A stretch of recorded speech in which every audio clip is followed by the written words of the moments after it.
আপনাদের পড়ে শোনাচ্ছি বলাইচাঁদ মুখোপাধ্যায় অর্থাৎ বনফুলের কয়েকটি গল্প। বিধাতা। বাঘের বড় উপদ্রব। মানুষ অস্থির হইয়া উঠিল। গরু বাছুর, শেষে মানুষ পর্যন্ত বাঘের কবলে মারা পড়িতে লাগিল। সকলে তখন লাঠি, সরকি, বর্ষা, বন্দুক বাহির করিয়া বাঘটাকে মারিল। একটা বাঘ গেল, কিন্তু আর একটা আসিল। শেষে মানুষ বিধাতার নিকট আবেদন করিল, ভগবান, বাঘের হাত হইতে আমাদের বাঁচাও। বিধাতা কহিলেন, আচ্ছা। কিছু পরেই বাঘরা আসিয়া বিধাতার দরবারে নালিশ জানাইল, আমরা মানুষের জ্বালায় অস্থির হইয়াছি, বন হইতে বনান্তরে পালাইয়া ফিরিতেছি, কিন্তু শিকারী কিছুতেই আমাদের শান্তিতে থাকিতে দেয় না। ইহার একটা ব্যবস্থা করুন। বিধাতা কহিলেন, আচ্ছা। তৎক্ষণাৎ ন্যাড়ার মা বিধাতার নিকট আবেদন পেশ করিলেন, বাবা, আমার ন্যাড়ার যেন একটা টুকটুকে বউ হয়, দোহাই ঠাকুর, তোমার 5 পয়সা ছিন্নি দেব। বিধাতা কহিলেন, আচ্ছা। হরিহর ভট্টাচার্য মামলা করিতে যাইতেছিল, সে বিধাতাকে সম্বোধন করিয়া বলিল, আজীবন তোমার পুজো করে এসেছি, উপবাসে দেহ ক্ষীণ করেছি, শালা ভাইপোকে আমি দেখে নিতে চাই, তুমি আমার সহায় হও। বিধাতা কহিলেন, আচ্ছা। সুশীল পরীক্ষা দিবে, সে রোজ বিধাতাকে বলে, ঠাকুর পাশ করিয়ে দাও। আজ সে বলিল, ঠাকুর, যদি স্কলারশিপ পাইয়ে দিতে পারো, 5 টাকা খরচ করে হরির লুট দেব। বিধাতা কহিলেন, আচ্ছা। হরেন পুরকায়স্থ ডিস্ট্রিক্ট বোর্ডের চেয়ারম্যান হইতে চায়। কালই পুরোহিতের মারফত সে বিধাতাকে ধরিয়া বসিল, 11টা ভোট আমার চাই। কালী পুরোহিত মোটা রকম দক্ষিণা খাইয়া ভুল সংস্কৃত মন্ত্রের চোটে বিধাতাকে অস্থির করিয়া তুলিল, ভোটং দেহি, ভোটং দেহি। বিধাতা কহিলেন, আচ্ছা আচ্ছা। কৃষক 2 হাত তুলিয়া কহিল, দেবতা, জল দাও। বিধাতা কহিলেন, আচ্ছা। পীড়িত সন্তানের জননী বিধাতাকে প্রার্থনা জানাইল, আমার একটিমাত্র সন্তান, ঠাকুর কেড়ে নিও না। বিধাতা কহিলেন, আচ্ছা। পাশের বাড়ির খেন্তি পিসি উপরোক্ত মাতার সম্পর্কে বলিলেন, বিধাতা, মাগির বড় দেমাগ, নিত্য নতুন গয়না পরে ধরাকে সরা জ্ঞান করছিল। ছেলে টুঁটিটি টিপে ধরে বেশ করেছ দয়াময়, মাগিকে বেশ একটু শিক্ষা দিয়ে দাও তো। বিধাতা কহিলেন, আচ্ছা। দার্শনিক কহিল, হে বিধাতা, তোমাকে বুঝিতে চাই। বিধাতা কহিলেন, আচ্ছা। চীনদেশ হইতে চিৎকার আসিল, জাপানিদের হাত হইতে বাঁচাও প্রভু। বিধাতা কহিলেন, আচ্ছা। বাংলাদেশ হইতে এক তরুণ ধরিয়া বসিল, কোন সম্পাদক আমার লেখা ছাপিতেছে না, প্রবাসীতে লেখা ছাপাইতে চাই, রামানন্দজিকে সদয় হইতে বলুন। বিধাতা কহিলেন, আচ্ছা। একটু ফাঁক পড়িতেই বিধাতা পার্শ্বপ্রবিষ্ট ব্রহ্মাকে জিজ্ঞাসা করিলেন, আপনার বাসায় খাঁটি সর্ষের তেল আছে? ব্রহ্মা কহিলেন, আছে, কেন বলুন তো? বিধাতা বললেন, আমার একটু দরকার, দেবেন কি? ব্রহ্মা পঞ্চমুখে, অবশ্য অবশ্য। ব্রহ্মার বাসা হইতে ভালো সরিষার তৈল আসিল। বিধাতা তৎক্ষণাৎ তাহা নাকে দিয়া গাঢ় নিদ্রায় অভিভূত হইয়া পড়িলেন। আজও ঘুম ভাঙে নাই। অজান্তে। সেদিন আফিসে মাইনে পেয়েছি। বাড়ি ফিরবার পথে ভাবলাম, ওর জন্য একটা বডিস কিনে নিয়ে যাই। বেচারি অনেকদিন থেকেই বলছে। এ দোকান সে দোকান খুঁজে জামা কিনতে প্রায় সন্ধ্যা হয়ে গেল। জামাটি কিনে বেরিয়েছি, বৃষ্টিও আরম্ভ হল। কি করি, দাঁড়াতে হলো। বৃষ্টিটা একটু ধরতে জামাটি বগলে করে ছাতাটি মাথায় দিয়ে যাচ্ছি। বড় রাস্তাটুকু বেশ এলাম, তারপরই গলি, তাও অন্ধকার। গলিতে ঢুকে অন্যমনস্ক হয়ে ভাবতে ভাবতে যাচ্ছি, অনেকদিন পরে আজ নতুন জামা পেয়ে তার মনে কি আনন্দই না হবে। আজ আমি। এমন সময়ে হঠাৎ একটা লোক ঘাড়ে এসে পড়ল, সেও পড়ে গেল, আমিও পড়ে গেলাম। জামাটা কাদায় মাখামাখি হয়ে গেল। আমি উঠে দেখি লোকটা তখনও ওঠেনি, উঠবার উপক্রম করছে। রাগে আমার সর্বাঙ্গ জ্বলে গেল। মারলাম এক লাথি। রাস্তা দেখে চলতে পারো না শুয়োর! মারের চোটে সে আবার পড়ে গেল, কিন্তু কোনো জবাব করলে না। তাতে আমার আরও রাগ হলো, আরও মারতে লাগলাম। গোলমাল শুনে পাশের বাড়ির এক দুয়ার খুলে গেল। লণ্ঠন হাতে এক ভদ্রলোক বেরিয়ে এসে জিজ্ঞেস করলেন, ব্যাপার কি মশাই?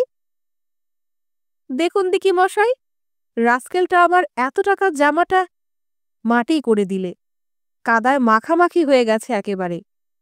পথ চলতে জানে না, ঘাড়ে এসে পড়ল। কে ও? ও, থাক মশাই, মাপ করুন, ওকে আর মারবেন না।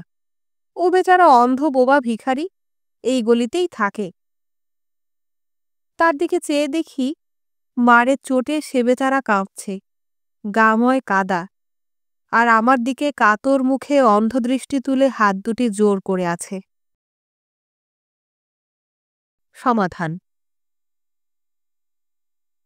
আকাশ নীল, বাতাস স্নিগ্ধ, ফুল সুন্দর এবং আমার নাম নিহার রঞ্জন হওয়া সত্ত্বেও আমার বিবাহ হইল পাকড়া গ্রামবাসিনী খান্তমণি নাম্নী এক পল্লীবালার সহিত, এবং বৎসরান্তে তিনি একটি কন্যারত্ন প্রসব করিয়া তাহার নাম রাখিয়া দিলেন বুচি।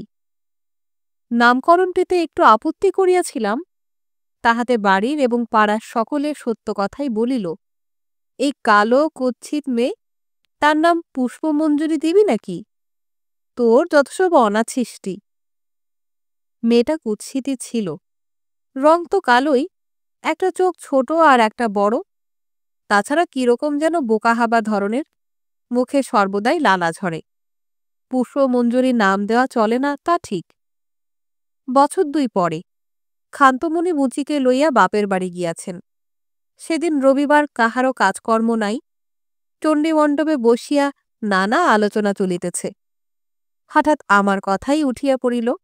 নৃপেন বলিল, এই দেখ না নিহারের অদেষ্ট, হলো বা যদি একটা মেয়ে, তাও আবার এমন কদাকার। শ্যামবোস কহিলেন, তা আবার বলতে, বিয়ে দেবার সময় নাকের জলে চোখের জলে হতে হবে আর কি, টাকা চাই প্রচুর। হাড়ু খুঁড়ো তামাকটাতে দুটান দিয়ে কহিলেন, আরে ভাই, আজকাল আবার শুধু টাকা হলেই হয় না, লোকে টাকাও চায়, রূপও চায় যে। চোখ দুটো ছোট বড় হয়েই আরও মুশকিল হলো কি না, কি যে হবে, সকলেরই ঘোরতর দুশ্চিন্তা। এমন সময় পিয়ন আসিয়া আমাকে একখানা চিঠি দিয়া গেল।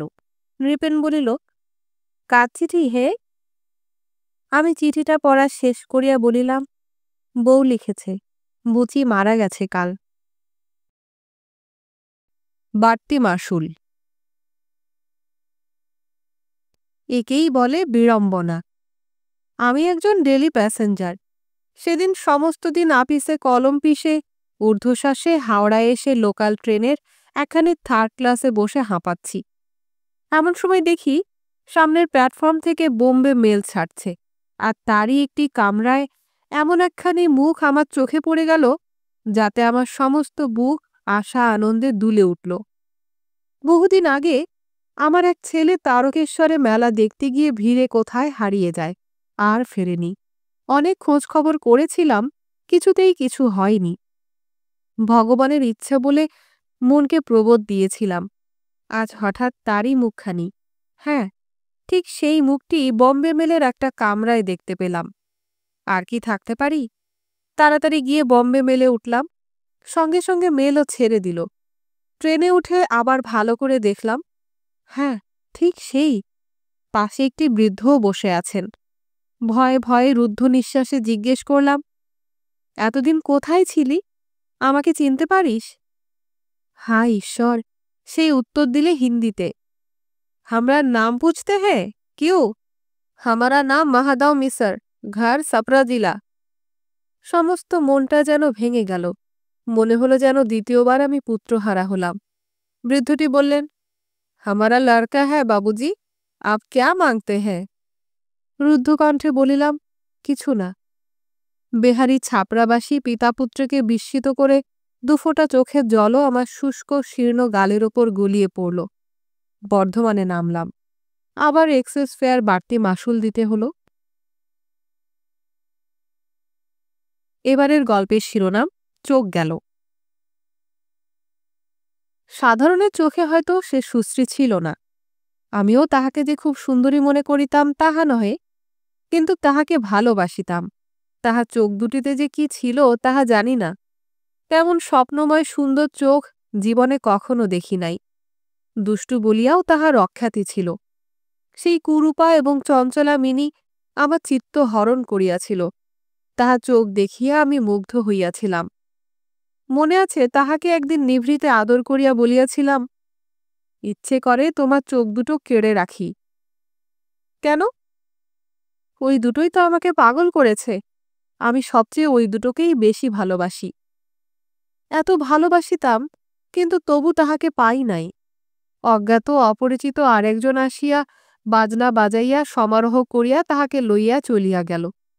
প্রাণে বড় বাজিল, কিন্তু সে বেদনা হয়তো মুছিয়া যাইত যদি সঙ্গে সঙ্গে আর একটা মর্মান্তিক ঘটনা না ঘটিত। মিনি যখন বাপের বাড়ি আসিল, দেখি তাহার দুই চক্ষুই অন্ধ। কারণ শোনা গেল চোখে গোলাপ জল দিতে গিয়ে সে ভুলক্রমে আর একটা ঔষধ দিয়া ফেলিয়াছে। আমার সঙ্গে আড়ালে একদিন দেখা হইয়াছিল। বলিলাম, অসাবধানতার জন্যে অমন দুটি চোখ গেল? সে উত্তর দিল, কেন যে গেল তা যদি না বুঝতে পেরে থাকো তাহলে না জানাই ভালো। এবারের গল্পের নাম অমলা। অমলাকে আজ দেখতে আসবে। পাত্রের নাম অরুণ। নাম শুনেই অমলার বুকটিতে যেন অরুণ আভা ছড়িয়ে গেল। কল্পনায় সে কত ছবি না আঁকলে। সুন্দর সুশ্রী যুবা, বলিষ্ঠ, মাথায় টেরি, গায়ে পাঞ্জাবি, সুন্দর সুপুরুষ। অরুণের ভাই বরুণ তাকে দেখতে এলো। সে তাকে আড়াল থেকে দেখে ভাবলে, আমার ঠাকুরপো। মেয়ে দেখা হয়ে গেল, মেয়ে পছন্দ হয়েছে। এ কথা শুনে অমলার আর আনন্দের সীমা নেই। সে রাত্রে স্বপ্নই দেখলে। বিয়ে কিন্তু হলো না, দরে বনল না। 2 আবার কিছুদিন পরে অমলাকে দেখতে এলো। এবার পাত্র স্বয়ং, নাম হেমচন্দ্র। এবারও অমলা লুকিয়ে আড়াল থেকে দেখলে। বেশ শান্ত সুন্দর চেহারা, ধপধপে রং, কোকড়া চুল, সোনার চশমা, দিব্যি দেখতে। আবার অমলার মন ধীরে ধীরে এই নবীন আগন্তুকের দিকে এগিয়ে গেল। ভাবলে, কত কি ভাবলে। এবার দরে বনল, কিন্তু মেয়ে পছন্দ হলো না। 3 অবশেষে মেয়েও পছন্দ হলো, দরেও বনল, বিয়েও হলো। পাত্র বিশ্বেশ্বর বাবু, মোটা কালো গোলগাল হৃষ্টপুষ্ট ভদ্রলোক, বিএ পাশ, সদাগরি অফিসে চাকরি করেন। অমলার সঙ্গে যখন তার শুভদৃষ্টি হলো, তখন কি জানি কেমন একটা মায়ায় অমলার সারা বুক ভরে গেল। এই শান্তশিষ্ট নিরীহ স্বামী পেয়ে অমলা মুগ্ধ হল। অমলা সুখেই আছে। এবারের গল্পের নাম খেদি। তখন সবে সন্ধ্যা। মালতী ঘরে এসে প্রদীপটা জ্বালতেই তার স্বামী বলে উঠল, লতি, আমি একটা নাম ঠিক করেছি। কি? ওই যে তুমি বললে কি। তার মানে?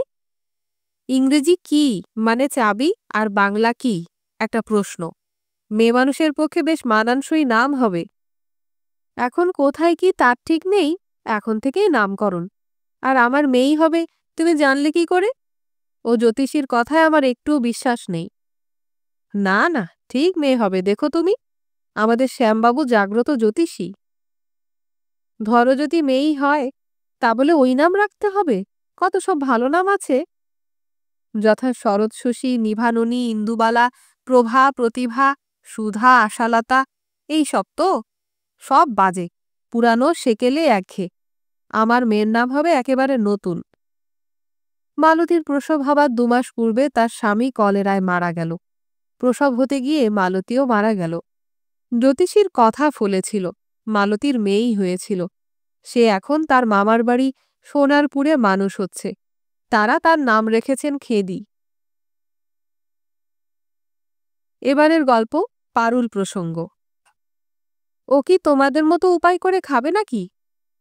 উপায় করে না খাক, তা বলে মাছ দুধ চুরি করে খাওয়াটা? আমার ভাগের মাছ দুধ আমি ওকে খাওয়াবো। সে তো খাওয়াচ্ছই, তাছাড়াও যে চুরি করে এরকম রোজ রোজ। বাড়িয়ে বলা কেমন তোমার স্বভাব, রোজ রোজ খায়? যাই হোক, আমি বিড়ালকে মাছ দুধ গেলাতে পারবো না, পয়সা আমার এত সস্তা নয়। এই বলিয়া ক্রুদ্ধ বিনোদ সমীপবর্তিনী মেনি মাজারিকে লক্ষ্য করিয়া চটি জুতো ছুড়িল। মেনি একটি ক্ষুদ্র লম্ফ দিয়ে মাটা এড়াইয়া বাহিরে চলিয়া গেল। সঙ্গে সঙ্গে স্ত্রী পারুলবালাও চোখে আঁচল দিয়া উঠিয়া গেলেন। বিনোদ খানিকক্ষণ গুম হইয়া রহিল। কতক্ষণ আর এভাবে থাকিবে? অবশেষে তাহাকেও উঠিতে হইল। সে আসিয়া দেখে পশ্চিম বারান্দায় মাদুর পাতিয়া অভিমানে পারুলবালা ভূমিশয্যা লইয়াছে। বিনোদ জিনিসটা লঘু করিয়া দিবার প্রয়াসে একটু হাসিয়া বলিল, কি করছো ছেলে মানুষই? আমি কি সত্যি সত্যি তোমার বেড়াল তাড়িয়ে দিচ্ছি? পারুল নিরুত্তর। বিনোদ আবার কহিল, চলো চলো, তোমার বেড়ালকে মাছ দুধই খাওয়ানো যাক। পারুল, হ্যাঁ, সে তোমার মাছ দুধ খাওয়ার জন্য বসে আছে কি না? তাড়াবেই যদি এই অন্ধকার রাত্রে না তাড়ালে চলছিল না। আচ্ছা, আমি খুঁজে আনছি তাকে, কোথায় আর যাবে? বিনোদ লণ্ঠন হাতে বাহির হইয়া গেল। এদিক ওদিক রাস্তাঘাট, জামগাছতলা প্রভৃতি চারিদিক খুঁজিল, কিন্তু মেনির দেখা পাইল না। নিরাশ হইয়া অবশেষে ফিরে আসিয়া দেখিল পারুল ঠিক তেমনিভাবেই শুইয়া আছে। কই, দেখতে পেলাম না তো বাইরে। সে আসবে ঠিক, চলো ভাত খাইগে চলো। চলো, তোমাকে ভাত দিই, আমার আজ খিদে নেই। হাঙ্গার স্ট্রাইক করবে নাকি? পারুল আসিয়া রান্নাঘরে যাহা দেখিল তাহার সংক্ষিপ্ত পরিচয় এই। কড়ায় একটুও দুধ নাই, ভাজা মাছগুলি অন্তর্হিত, ডালের বাটিটা উল্টানো। এই বিসদৃশ ব্যাপার দেখিয়া পারুল তো অপ্রস্তুত। বিনোদ এ সম্বন্ধে আর আলোচনা করা নিরাপদ নয় ভাবিয়া যাহা পাইল খাইতে বসিয়া গেল। পারুলবালাও খাইলেন। উভয় শুইতে গিয়া দেখে মেনি কুণ্ডলি পাকাইয়া আরাম করিয়া তাহাদের বিছানায়। এবারের গল্পের নাম আত্মপর। সারা সকালটা খেটে খুঁটে দুপুরবেলায় দক্ষিণ দিকের বারান্দায় একটা বিছানা পেতে একটু শুয়েছি। তন্দ্রাটি যেই এসেছে অমনি মুখের উপর খপ করে কি একটা পড়ল। তাড়াতাড়ি উঠে দেখি একটা কদাকার কুৎসিত পাখির ছানা। লোম নেই, ডানা নেই, কিম্ভূত কিমাকার। বা রাগে ও ঘৃণায় সেটাকে উঠোনে ছুঁড়ে ফেলে দিলাম। কাছেই একটা বেড়াল যেন অপেক্ষা করেছিল, টপ করে মুখে করে নিয়ে গেল। শালিক পাখিদের আর্তনাদ শোনা যেতে লাগল। আমি এপাশ ওপাশ করে আবার ঘুমিয়ে পড়লাম। তারপর ৪-৫ বছর কেটে গেছে। আমাদের বাড়িতে হঠাৎ একদিন আমারই বড় আদরের একমাত্র ছেলে শচীন হঠাৎ সর্পাঘাতে মারা গেল। ডাক্তার, কবরেজ, ওঝা, বদ্যি কেউ তাকে বাঁচাতে পারলে না। শচীন জন্মের মতো আমাদের ছেড়ে চলে গেল। বাড়িতে কান্নার তুমুল হাহাকার। ভেতরে আমার স্ত্রী মূর্ছিত অজ্ঞান। তাকে নিয়ে একজন লোক শশব্যস্ত হয়ে উঠেছে। বাইরে এসে দেখি দড়ির খাটিয়ার ওপর শুয়ে বাছাকে নিয়ে যাবার আয়োজন হচ্ছে। তখন বহুদিন পরে কেন জানি না সেই পাখি ছানাটার কথা মনে পড়ে গেল। সেই ৪-৫ বছর আগে নিস্তব্ধ দুপুরে বেড়ালের মুখে সেই অসহায় পাখির ছানাটি, আর তার চারদিকে পক্ষী মাতাদের আর্ত হাহাকার। হঠাৎ যেন একটা অজানা ইঙ্গিতে শিউরে উঠলাম।